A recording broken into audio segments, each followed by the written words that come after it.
coming, and it's going to come as science, and it's something that people will demand once they see it work, and there's nobody can stop it.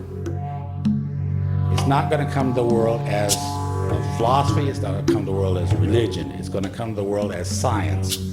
And these standards have to be acceptable to science.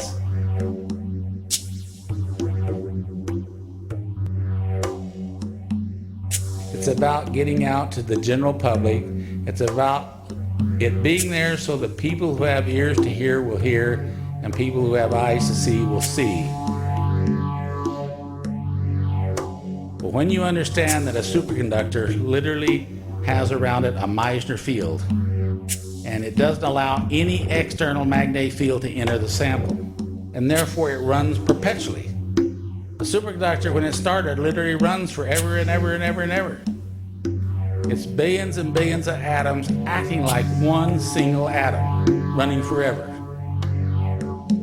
It is a very real sense the life force needs to be discovered by science in the same way that Newton discovered gravity. I'm looking at this as sounding a bell that school is about to begin.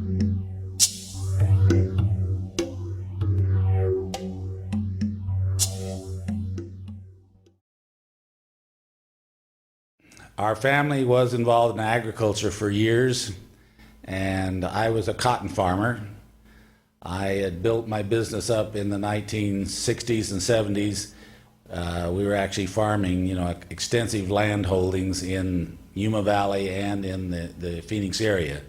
The total operation that the family farmed was about 7,000 acres, and it was primarily cotton.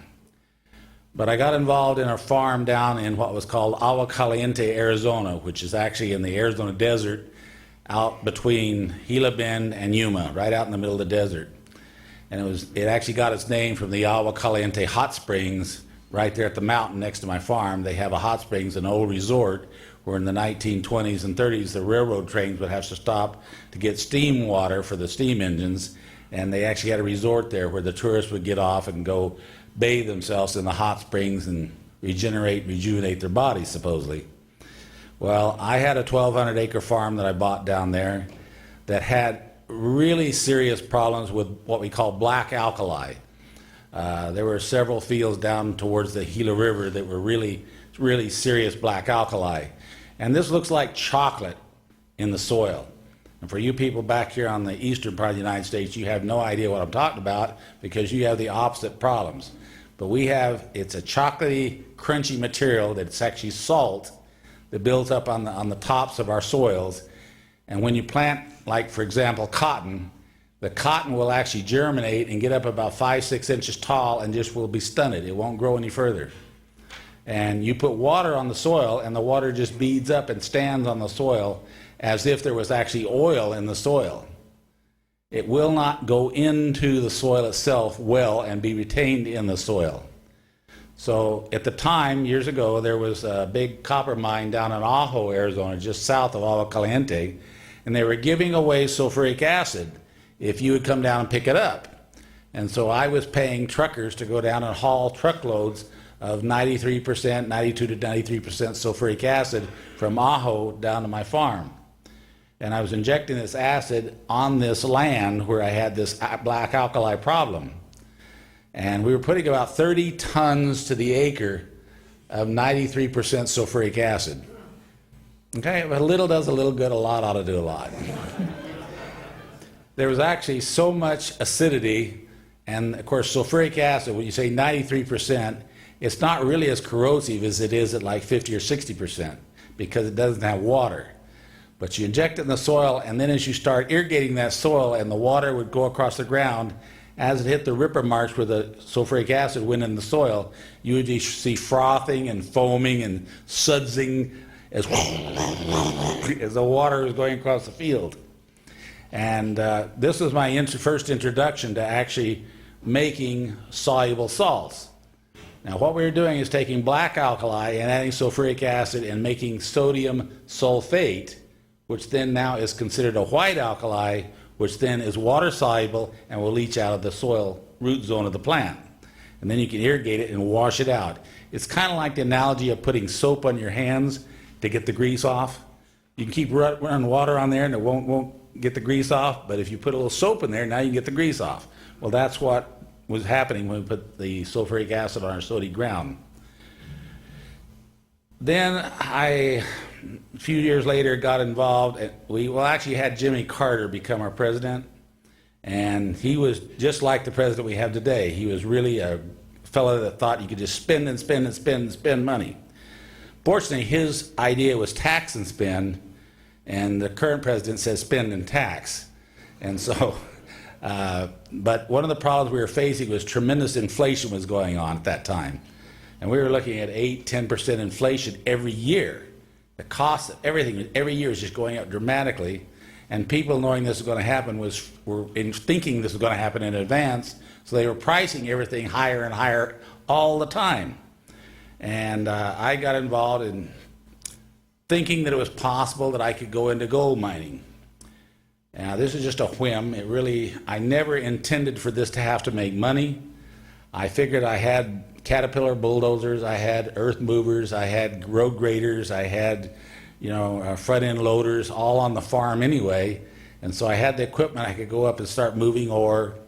And I found out there's a process called heap leaching, where you actually take black plastic and lay out on a pad, and you put all this ore on top of the black plastic pad, and you put Rainbird sprinklers up there just like you use on your lawn, and you run a cyanide water solution over the ore, and it dissolves out the gold, and it runs out on the plastic pad into a settling pond, and then you pump it back up and over and pump it back up and over, and it keeps just running the cycle for days and days and days. And what happens is the cyanide will dissolve the gold, bring the gold out in solution.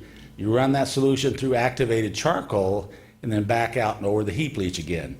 And so you're taking the gold out onto the carbon in this cycle. Anyway, it's not important that you learn how to heap leach cyanide gold. It's just that that's what I was doing. And the concept of leaching a metal out of a dirt or a rock substance, and in Arizona our dirt is actually broken down rock. We don't really have topsoil like they have around here in these soils. And so it was just seemed the same thing to me. It was really natural that I get involved in this. I just encountered some problems, though, when I started trying to recover the gold out of the activated carbon. When we tried to strip the gold out and fire the material and melt it into a metal, we had stuff that wasn't gold recovering with our gold. Now, the gold was there, but it was this other stuff that just refused to go away. It just followed with the gold all through the system. And I just became frustrated in the recoveries because it was actually, when this material caused a problem in the fire assay, it caused much of the gold to be lost. And I said, what in the heck is this? And I'd heard about tellurium and things like this, that people had problem in gold mining. And I said, I got to find out what this problem material is. Well, one of the fellows that was doing fire assays for me handed me a book. And this book, I don't know if we can go, no. This book was actually published, let's go to the next page. Yeah, that's it, back one page. This is the book that he handed me. It was called The Analytical Chemistry of the Platinum Group Elements. Now, for you people who really want to get involved in understanding the chemistry of the platinum group elements, this is actually, the work was written by the Soviet Academy of Sciences. In the Soviet Union, they have the Vernadsky Institute for Precious Metal Research, which is a division of the Soviet Academy of Sciences. And in the Soviet Union, they fund government money to go to research on the chemistry of this industry, because it's a very important part of their income and source of money in the Soviet Union. And so they funded this research as a governmental funded research for 40, 50 years, and they're very proud of the research, and so they publish this in Russian. Well, not knowing how to read Russian, the Israeli Program for Scientific Translations actually got the information and translated into English. And so you can order this book from the Israeli Program for Scientific Translations. And the whole book, and this is a book about this thick, is nothing but the analytical chemistry of the platinum group elements. Now let me tell you, anybody who wants to delve into that book, be prepared for a battle.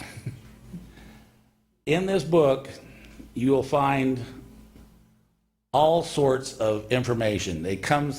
There's actually 6 platinum group elements, and it comes at them from all aspects, including wet chemistry, including spectroscopy, including separation systems, including ion exchange resins, including solvent extraction, everything.